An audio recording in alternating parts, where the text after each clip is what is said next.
Alors bonsoir, je suis le docteur Michael Sikorave et il y a ma femme. Bonsoir, je suis le docteur Clara Rupertus. Voilà, elle a donné son nom. Elle n'est pas anonyme, elle n'est pas inconnue, c'est bon. C'est la journée internationale du trouble bipolaire et chaque année c'est un peu un supplice. T'as pas mal de gens qui font des copier-coller du DSM-5 avec les critères qui sont complètement éclatés au sol. C'est une catastrophe. On a déjà fait une vidéo sur comment faire le diagnostic qui est un chouïa plus élaboré que les critères DSM. Faut pas lire les critères DSM pour le trouble bipolaire. À mon avis, c'est rendre service à personne. Et là, j'aimerais juste qu'on prenne 5 minutes, ou peut-être 10 ou 15, pour débunker un peu les problématiques à propos du traitement. Parce que moi, j'ai plein de patients qui me disent ouais, mais le traitement, ça va me supprimer mes émotions. Est-ce que c'est vrai? Ça peut, mais c'est un effet indésirable. C'est un effet secondaire. Ouais, d'accord. Il y a des personnes qui, sous psychotropes, que ce soit le lithium ou la lamotrigine ou même un antidépresseur, entre guillemets, ce que tu veux, n'ont plus d'émotions, ils sont complètement abrasés. C'est un effet secondaire, c'est pas thérapeutique. Je veux dire, c'est pas l'objectif du traitement n'est pas de plus avoir d'émotions. Par exemple, moi, j'ai pour mon traitement et j'ai des émotions. Ah oui. C'est pas un problème. Peut-être même un chouïa trop. Oui, voilà. Il y a toujours ce côté un petit peu... Alors, je sais pas si c'est une incontinence émotionnelle, mais moi, tu vois, tu me fais écouter une musique un peu triste, je peux chialer, quoi. Tu tournes la tête, tu reviens, je suis en train de chialer, ma femme est en train d'essorer la salade, tu vois, il y a une espèce de décalage encore. Et ça n'a pas changé, ça. Et c'est bien, parce que moi, j'ai pas envie de perdre ça, honnêtement. C'est ça qui fait que quand je lis les performances de la Sécu, j'ai une rage qui me consume.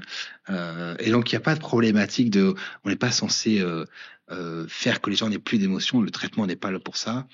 Il y a le problème de est-ce que le traitement va me faire grossir? Il y a une chance sur deux, à mon avis, à ce stade, que le traitement fasse grossir.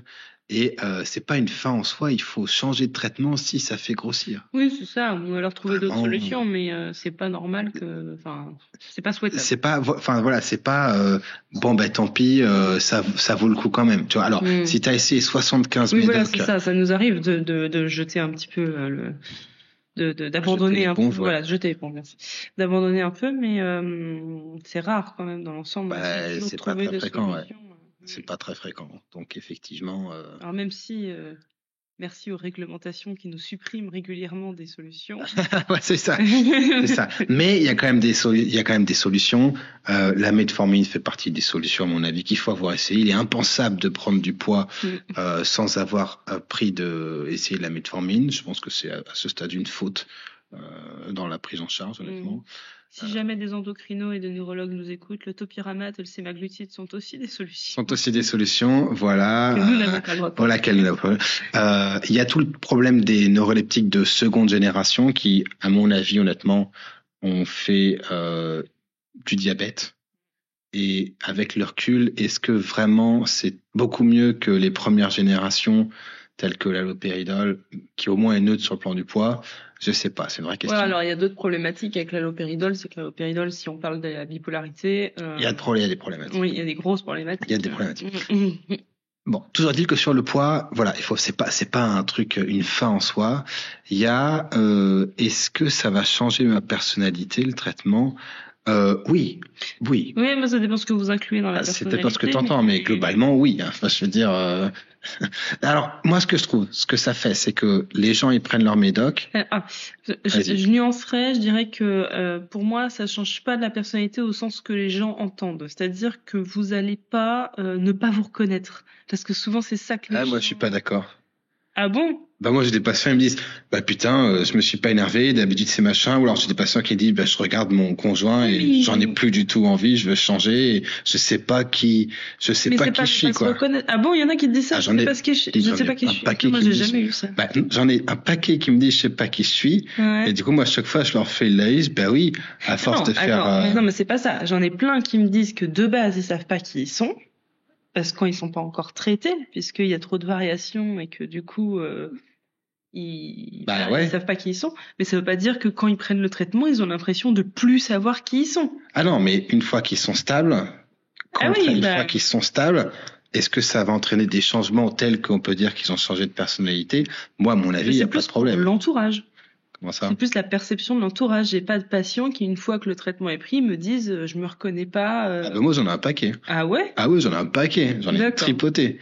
Qui disent je me reconnais pas, ça me plaît plus, ça machin. Avant je faisais ci, maintenant j'aime plus.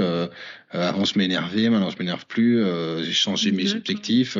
D'ailleurs il y a les 3/4 des couples qui explosent quand il y a un diagnostic. Et... J'ai pas cette stat-là, moi, perso, dans mes patients. Ah ouais, non, moi, c'est pas moi, c'est les études. C'est une vraie stat. Ah ouais, c'est une vraie stat, ça fait partie, en gros, c'est une maladie qui te défonce. Quand t'as un diagnostic qui est posé, mais c'est pas la même chose. T'as aussi beaucoup de clichés autour de la maladie. Oui, il y a plein de trucs, mais tu vois, ce que je veux dire, c'est que, alors après, on peut faire un peu de sémantique, qu'est-ce que c'est la personnalité, machin truc, mais ce qui est sûr, c'est que ça peut entraîner des modifications drastique de la façon du rapport que tu as au monde, du rapport que tu as avec les autres, etc., etc. Et ça. Alors, est-ce que le médoc te modifie ou est-ce que c'est la maladie qui te modifiait et le médoc permet que tu sois finalement toi-même? Moi, j'ai un avis très tranché sur le sujet. Je pense que le médoc, c'était dans un film, moi, ça m'a marqué, où la meuf, elle dit, mais j'ai peur que le médicament m'empêche d'être moi-même. Et le type, il avait dit, mais c'est l'inverse, en fait. Le médoc te permet d'être toi. Ah bah oui, c'est l'objectif. On est d'accord. Parce mais que quand moi, je trouve que c'est plutôt ça qui m'est rapporté. Ah bah, c'est possible. Après, c'est une question de, on peut chipouiller, mais tu vois. Mais c'est important parce que du coup, il y a un aspect positif dans la façon de rapporter les choses. Moi, je pense que c'est positif, ouais. Je pense que tu te reconnais. Tu me dis, ça, je supporte plus, ça, je supporte plus. Mais de façon positive. Mais ils sont un peu perdus. Mais il y en a qui sont paumés, tu vois. Franchement, qui sont complètement paumés, tu vois. Mais même quand c'est rencontré, entre ce que je m'imaginais de moi, et je te le disais, ouais, je suis plutôt un mec calme, machin. Est-ce que j'étais? Ah oui, non, tu disais que t'étais facile à vivre. J'étais facile à vivre et tout. Mais là, j'étais éclaté sur un paquet de trucs. Moi, j'étais éclaté sur, et moi, j'ai longtemps pensé que j'étais un gros con arrogant à cause de la maladie. Mais en fait, c'est moi. Et vu que c'est moi, je peux changer. Tu vois, alors qu'avant, quand c'est la maladie, c'est la maladie, il va chier, les gens devraient me prendre comme ça. Enfin, tu vois, donc c'est pas une mauvaise chose, mais ça peut entraîner des changements qui sont massifs, que les gens s'imaginent pas, je trouve. On est dans le noir parce qu'il y a notre fils qui dort. N'appelez pas l'ASE, il est changé, il a mangé, il n'y a aucun problème. Je préviens parce que faudra qu'on fasse une vidéo sur l'ASE aussi. Mais donc voilà, et du coup, la limite, ça vous permet d'être vous-même, et clairement, à mon avis, le médicament permet ça. Il y a des choses que le médicament ne permet pas, c'est de rattraper le fucking retard que tu as. Ah ben non. Parce que si jamais tu finis par être stable, tu as un retard de dingue. Mais c'est l'intérêt de se soigner le plus tôt possible. C'est que plus tôt on est soigné, plus on a de temps pour rattraper, et plus jeune on est, plus le cerveau est souple, et donc s'adapte vite. Donc c'est clair que ça, c'est un gros avantage pour les personnes qui sont soignées très tôt. Faut être soigné et stable très tôt. Ah oui, voilà, c'est ça, ouais. Tout à fait, Parce que moi, je suis stable à 28 ans ou je sais pas quoi, tu vois. C'est pas tôt. Oui. Grosso modo, c'est pas tôt. Faut pas beaucoup plus tard. Plus tard. Parce que t'as plein de gens qui disent le pronostic de la maladie est bon si machin. Non, si t'es stable à 45 ans, promis, hein, j'en ai des patients. Tu te réveilles, t'as 45 ans, t'es stable, tu vois que t'as paumé 40 ans de ta vie, ça fait bizarre. Honnêtement, ça fait bizarre. Tu veux te mettre en couple, sauf que t'as pas la moindre idée de comment il faut faire. Enfin, je veux dire, tu veux bosser, mais en fait, tu es plus capable. Je veux dire, c'est compliqué, hein. T'as intérêt à te bouger le derrière mais ça va pas être facile. Vraiment, ça va pas être facile. Non. Et donc, une fois que t'es stable, il y a tout un travail, et c'est là, à mon avis, que la thérapie rentre en jeu. Il y a tout un travail de qui je suis, comment j'intègre ça, est-ce que je pardonne, qui je pardonne, est-ce que je pardonne les anciens psychiatres, les anciens soignants, est-ce que je me pardonne moi, est-ce que j'en veux à tout le monde, est-ce que je laisse tomber, tu vois. Et là, c'est de la thérapie, tu peux pas prendre le médoc et juste t'attendre. Donc, on a des patients qui arrivent, ils font 10 heures de bagnole, ils arrivent, 1 mois après, 2 mois après, ils sont stables, si tout se passe bien, et en fait, ils sont pas bien parce qu'il y a un travail massif, tu vois, c'est genre, t'as une espèce de... Mais une espèce de réalisation de tout, enfin, tout rattraper, quoi. Alors moi, j'ai une patiente, notamment, la famille a beaucoup lâché au moment du diagnostic. Je veux dire, c'est beaucoup lâché sur elle au moment du diagnostic, puisque elle est bipolaire, plein gaz. Elle a 50 ans, je crois. Si je dis pas de 45 ou 50 ans. On s'en fout, ouais. Elle est pas jeune, je veux dire. Et la famille, en fait, avait construit tout autour d'elle. en s'arrangeant pour elle. Et alors, le jour où elle a annoncé le diagnostic, la famille n'était pas surprise du tout, mais du coup, ils en ont foutu plein la gueule parce que petit à petit, en fait, ils ont lâché tout ce en quoi elle était insupportable, tout ce en quoi elle était horrible dans ses contacts en fonction de son instabilité. Et alors, elle, ça a été une claque monumentale, quoi. Ça fait quelques mois que ça dure, elle est pas encore stable, elle est beaucoup mieux, mais elle est pas encore stable. Et elle s'en remet pas, quoi. Bah, pour l'instant, c'est... Ah bah il y a des gens qui font ça. Ouais. Moi honnêtement ça a été ça. Avec mon pote là dont je parle, j'ai déjà parlé je crois, où j'étais odieux. Entre les fois où j'étais vénère parce que j'étais au-dessus, les fois où tu me voyais pas, plus Michael, on se voit dans 3 mois. Enfin je veux dire c'est pas un bon pote, un patient bipolaire n'est pas un bon pote. Et moi je m'étais pointé je suis bipolaire machin. Et en fait ça suffisait pas. C'était une relation qui était morte et qu'on a essayé de relancer et on n'a jamais réussi, tu vois.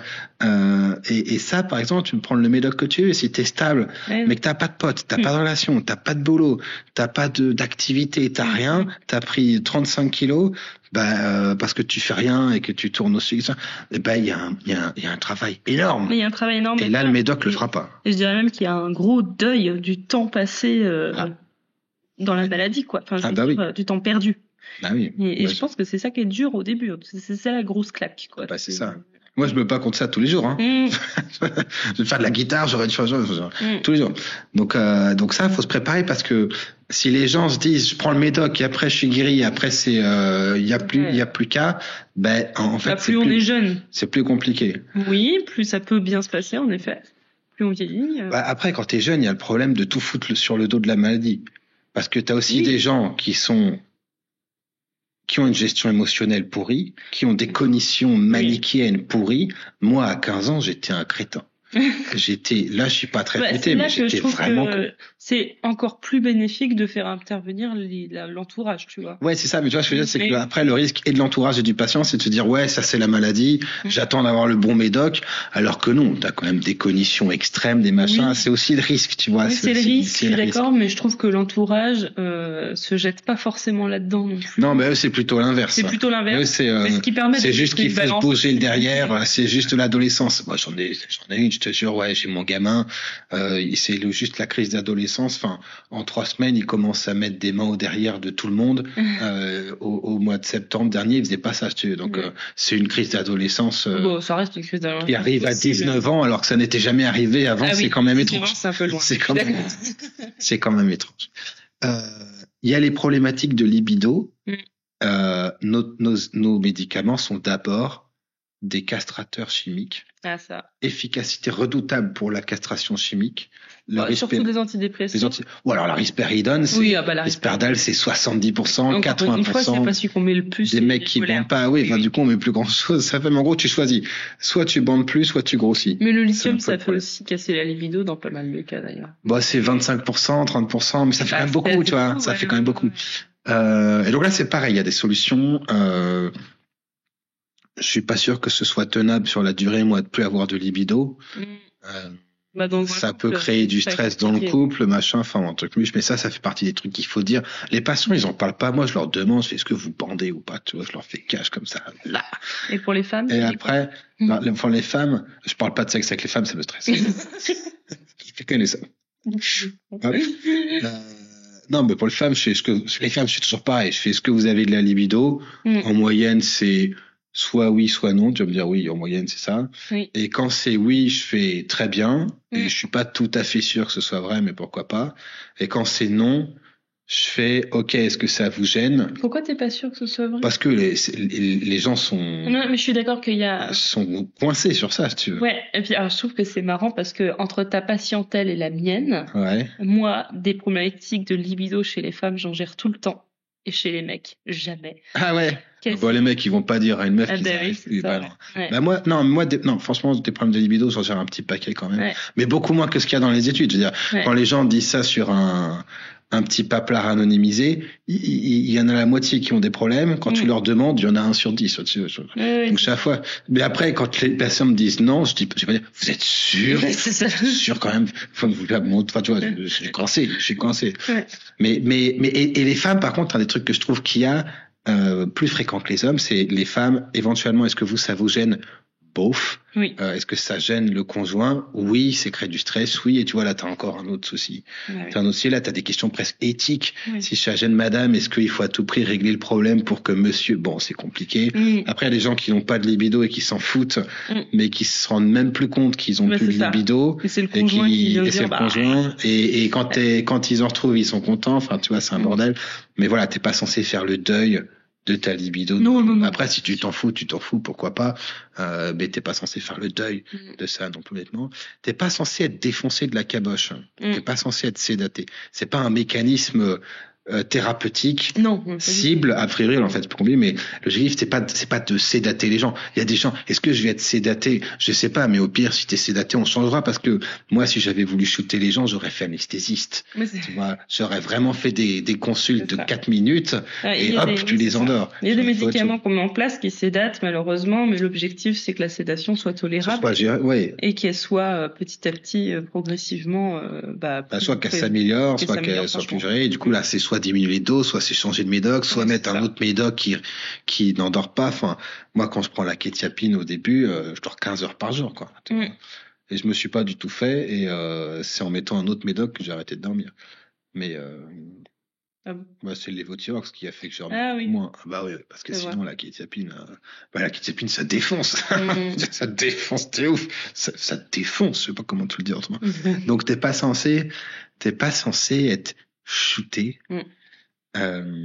T'es pas censé être ralenti, t'es pas censé prendre du poids, t'es pas censé faire un trait sur ta libido, t'es pas censé faire un trait sur ta vie d'avant non plus. T'es censé faire un trait sur les substances qui rentrent dans ta cervelle, et on sait pas trop bien comment ça marche, ou alors on sait que c'est toxique. Si tu viens, il y a des patients, ils viennent chez moi, ils ont fait 6 heures de route. Ils me disent, j'ai essayé 40 psychiatres. Ils me disent, c'est quoi les effets secondaires de ce médoc? J'ai peur de prendre des médocs. Et ils fument. C'est une catastrophe. Donc, tu es censé, en tant que bipolaire, faire un trait sur le cannabis, l'alcool, le tabac. Je dis pas que c'est facile, mais je dis qu'il faudra que tu fasses un trait, sinon t'es niqué. Honnêtement, t'es niqué. Je veux dire, le pronostic est effroyable. Alors, encore une fois, je dis pas que c'est facile à faire, mais ça doit être fait, parce que sinon, c'est très compliqué de faire quoi que ce soit. Honnêtement, je pense que le pire, c'est l'alcool et le cannabis. Le tabac, c'est pas très bon pour la cervelle. Ceux qui dorment pas bien et qui prennent du café toute la journée, on a des soucis. Mais on est d'accord, cannabis et alcool, c'est une catastrophe. Oui. C'est une catastrophe. Donc moi, je le dis aux gens, tu vois, le pronostic est catastrophique à partir du moment où il y a du cannabis et l'alcool. Et il y a des fois où on s'en sort pas. Et donc c'est compliqué. Il y en a, une fois qu'ils sont stables, ils arrivent à pas consommer, etc. Mais tu vois, ça fait partie des trucs. Je pense qu'il faut que tu fasses le deuil de ça, concrètement. Oui. Sans ça, à mon avis, on s'en sort pas. Et puis, si, il y a des gens qui ont des enfants. Oui. Et le traitement peut te permettre de sauver 2 personnes. Parce que si tu es un parent stable, pour ton enfant, c'est pas du tout la même musique, franchement. Ah oui, ça n'a rien à voir. Ça n'a rien à voir. Oui, parce qu'il y a beaucoup de parents qui se culpabilisent du fait de la transmission, de l'hérédité, dit. Mais de fait, ça change énormément le pronostic, en effet, d'être stable, d'avoir un parent qui change pas d'humeur tout le temps. Ça sécurise beaucoup l'enfant, et un enfant sécurisé, c'est quand même un enfant qui évolue beaucoup mieux. Et le pronostic n'a rien à voir. C'est ça, parce que même s'il est malade un jour, il aura quand même pas les mêmes défenses et pas la même façon de gérer les choses, quoi. Parce qu'il y a 2 trucs. Quand t'es pas stable, tu donnes des choses que l'enfant n'est pas censé recevoir, à savoir des fois où t'es énervé, des fois où t'es machin. Et en plus, t'es incapable de donner des trucs qu'il est censé avoir de base. Donc tout ce qui est régulation émotionnelle, etc., il voit pas, quoi. Donc c'est vraiment en double peine. Donc effectivement, le traitement te permet d'être plus efficace avec ton enfant. je vois plein de parents qui disent je veux pas qu'ils pensent que je suis faible parce que je prends le médoc, etc. Il y a rien de facile dans le fait de prendre un médoc. Ah oui, t'as des parents qui disent ça. Ouais, j'ai plein de gens, ouais. Puis même des patients qui disent ouais, je veux pas prendre la solution de facilité et prendre un médoc. Mais ça, alors je sais pas ceux qui sont croyants ou pas, mais à la fin, il n'y a pas un espèce de score final de la vie où t'as bonus x2 si t'as pas pris de médoc. Non. Tout le monde s'en branle. Vraiment, tout le monde s'en fout. Mais encore une fois, c'est lent parce qu'entre le moment où tu dis que tu as le diagnostic et le moment où tu vas bien, en moyenne, il y a 3 ans. Hein. Il y a 2-3 ans, si tu veux. Donc, tu as intérêt à te bouger parce que on est très très loin de je prends le médoc, ça va mieux et puis je me casse, etc. C'est vrai que c'est une problématique très récurrente. C'est vraiment pas effet qui se coule, quoi. Ça va demander la régulation de l'humeur, c'est vraiment un truc qui est lent. À se mettre en place. Ouais. On a quelques chanceux. T'as des miracles. Hein. Ouais, t'as quelques chanceux qui très rapidement répondent soit au lithium, soit à la motrigine, soit à la kétiapine, et auquel cas on est très content. Ou est-ce que tu veux, mais principalement ces trois-là. Et mais dans l'ensemble, on est plutôt sur 1 an ou 2 parfois à avoir une stabilisation complète. Hein. Donc c'est long, c'est pas facile. C'est tout sauf facile. Et je pense il faut qu'on arrête là en termes d'effets secondaires. Tu peux prendre les effets secondaires d'un médoc que tu veux. Il n'y a pas pire comme effet secondaire que celui d'avoir un trouble bipolaire pas stable. Ah oui, mais ça. Il n'y a pas photo. Il n'y a pas photo. Des fois, les gens, ils perdent un petit peu le sens des réalités, je pense, où ils te regardent, ils disent, j'ai pas envie d'avoir des nausées. Attends, mais si tu as des effets secondaires type nausées, en moyenne, ça passe et sinon, on change. Hein. Mais entre les nausées et avoir des nausées transitoires et avoir des problèmes d'humeur, il n'y a pas photo. Enfin, oui, et puis d'ailleurs, tous les jours. En refaisant le comparatif avec les effets indésirables, des bipolaires de 50 ans qui sont en surpoids et qui passent leurs hivers en hypersomnie à dormir beaucoup, il y en a aussi pas mal. Hein, donc, Alors, la maladie est létale. C'est 20 ans d'espérance de vie en moins, 10 ans d'espérance de vie en moins, 20% des gens qui décèdent de suicide. Enfin... Sans parler de la propension à plus consommer de toxiques. C'est létal comme maladie, c'est létal. Et du coup, en cancéro, franchement, il y a des gens qui prennent pas leur chimiothérapie et qui meurent plus tôt, ok, mais en cancéro, le gars, il dit, bon, vous allez peut-être gerber votre race. Et les patients, ils font, ouais, mais du coup, je suis en vie, docteur, c'est pas mal. Et franchement, la toxicité des psychotropes a quand même rien à voir avec celle de la chimiothérapie. Ça n'a rien à voir. Et des fois, ça marche aussi bien. Franchement, je vais te dire merde. Donc, des fois, tu as envie de les prendre. Putain, mais fais le bon choix. Et on peut pas choisir pour les patients, très clairement. Et allez, c'est le dernier. Il est normal, attendu, presque nécessaire que les gens prennent leur médoc et qu'ils arrêtent leur médoc, même si ça marche, pour se persuader du fait que c'est nécessaire ou pas. Ouais, alors s'ils en ont pas besoin, c'est très bien. S'ils en ont pas besoin, c'est très bien. Et moi, honnêtement, je te dis comme ça à la louche, j'ai un patient sur 2 ou sur 3. Ils ont arrêté, c'est nickel. Souvent, ils me le disent pas. Je les recroise dans la rue, machin. Vous avez bien? J'ai tout arrêté. J'ai pas osé vous dire. Oui, mais nickel. Ça m'arrive aussi. Impeccable. Mais ça, c'est parfait, monsieur. C'est impeccable. Je suis ravi. Je suis ravi. Si c'est le cas, envoyez un message. C'est pas du tout un patient sur 2. De quoi? Je sais pas, parce que moi, à chaque fois, je me dis, je suis une merde, j'aurais dû lui arrêter d'abord, et du coup, je me souviens que de cela, donc. Ah ben non, mais mon chéri, on voit en moyenne, alors je t'avais dit avec Sergio, on voit en moyenne 1500 patients par an. On a eu combien qui t'ont dit ça? Je sais pas. Heureusement que ma femme est là pour reprendre les stats. Ben non, mais donc, c'est nécessaire, tu vois. Moi, je suis pas con. Je suis pas HPI, mais je suis pas con. Oui. Je prends mon traitement, je vais bien, j'ai essayé de l'arrêter 3-4 fois. Oui. C'est normal, il n'y a rien de plus normal. Donc là, c'est le boulot du psychiatre. Quand les gens me disent ça, je leur dis, vous êtes sûr que vous voulez arrêter? Quand même, ça me paraît chaud. Alors, je le fais simple, hein. Mais je leur dis pas, dis donc, connard, tu vas rechuter, ça sert à rien. Tu vois, on les accompagne. Si ça marche pas, bon, tant pis. Si ça marche, jackpot. C'est ça. Mais faut pas se leurrer. Les gens ont besoin d'arrêter. Donc c'est important que les familles aient ça en tête. Et tout le monde le fait. Même les plus malins, les plus cons, tous mes patients, tous, tout le monde. Et ça va modifier la façon dont se passe la suite, parce que tu as aussi des familles qui se pointent et qui disent s'il arrête, il va rechuter, du coup, faut l'interner, faut le mettre sous machin, faut le mettre sous bitule. Ça marche pas. Vraiment, ça marche pas. Ça marche pas. Et chaque fois, je me souviens de ces patients auxquels on a couru, derrière lesquels on a couru parce qu'ils voulaient pas prendre les médocs. Ils voulaient sortir de l'ASPAN, on leur a couru après. Oui, non, mais attends, ceux qui courent. Ceux qui courent. Toujours, non, mais c'est pas fréquent. Oui. Mais le truc est là, tu vois. Il y a des gens, tu leur cours après et du coup, ils t'envoient bouler, tu les vois plus. Ah oui. Tu les vois plus. Le taux d'attrition des patients en psychiatrie est massif. Les gens en moyenne, ils reviennent pas nous voir. Les gens sont pas satisfaits des soins en psychiatrie. Les prédictions en termes de rechute, etc., vu qu'on a des études pourries, on les connaît pas. Donc effectivement, je pense que c'est important que les médecins aussi soient humbles sur le fait que, oui, vu les effets secondaires en plus, c'est normal de vouloir arrêter. On peut pas, il y a qu'une façon de savoir si ça marche ou pas. Il faut être accompagné un petit peu là-dedans, tu vois. Je pense. Est-ce que tu as des choses à rajouter? On va être pile poil à 25 minutes. Parce que c'est la journée internationale du trouble bipolaire, donc... Non, je dirais que c'est hyper important en effet d'accompagner les patients. Je pense là à mes patients qui sont en train de baisser leur traitement. Je pense que c'est hyper important d'accompagner des patients à la baisse du traitement parce que moi en ce moment j'ai 2 schizophrènes qui sont en train de faire la décroissance des médicaments et tous les 2, il y en a une là qui a commencé à rechuter et du coup qui a bien voulu réaugmenter la dose tout de suite. Et l'autre qui est en train de m'envoyer des messages pour me dire qu'il est de moins en moins bien et qu'il va bien vouloir augmenter la dose si ça se passe mal. Alors je pense que c'est quand même jackpot quand ça se passe comme ça, c'est tout gagné parce que même si c'est pas cool pour eux parce qu'ils doivent prendre un traitement, au final, plutôt que de les avoir perdus dans la nature, je suis très contente de pouvoir les récupérer rapidement. Moi avant je faisais ça. Avant je faisais pas du tout ça moi. Moi, j'étais là, il faut prendre les traitements. Si vous voulez pas les traitements, ça a rechuté. Ça a rechuté, tu vois, j'étais, j'étais beaucoup plus rejetant, quoi, honnêtement.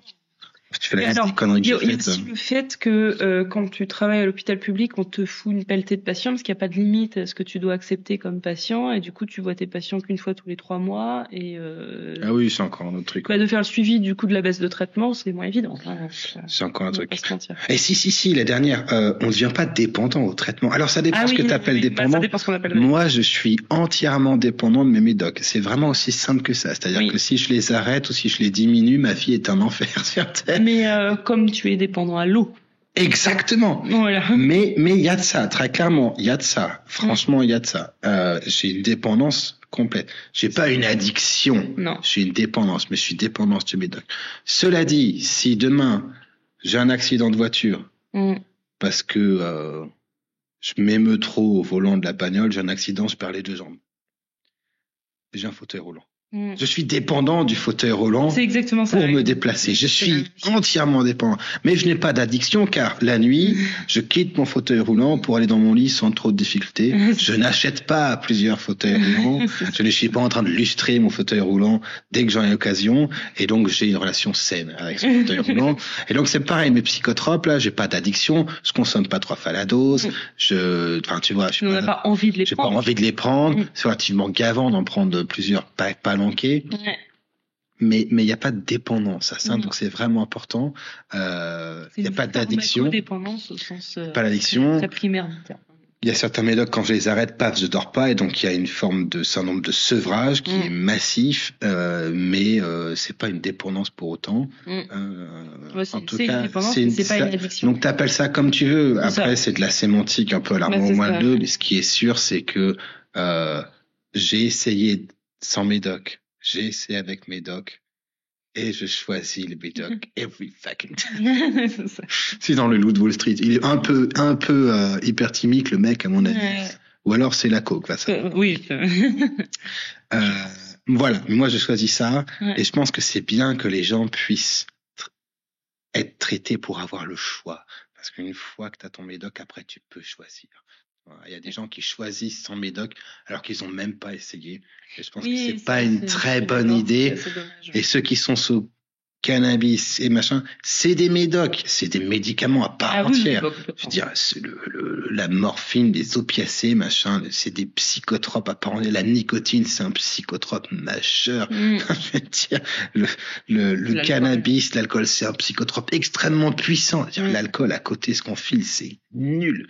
C'est machin. Donc voilà, je pense qu'on a donné pas mal d'infos. Faut que ce soit moins d'une demi-heure, sinon les gens ils sont malades ou qu'on n'a pas que ça à foutre. Bon courage à tout le monde bonne chance. Et bonne chance parce que c'est un peu de ça dont il est question aussi.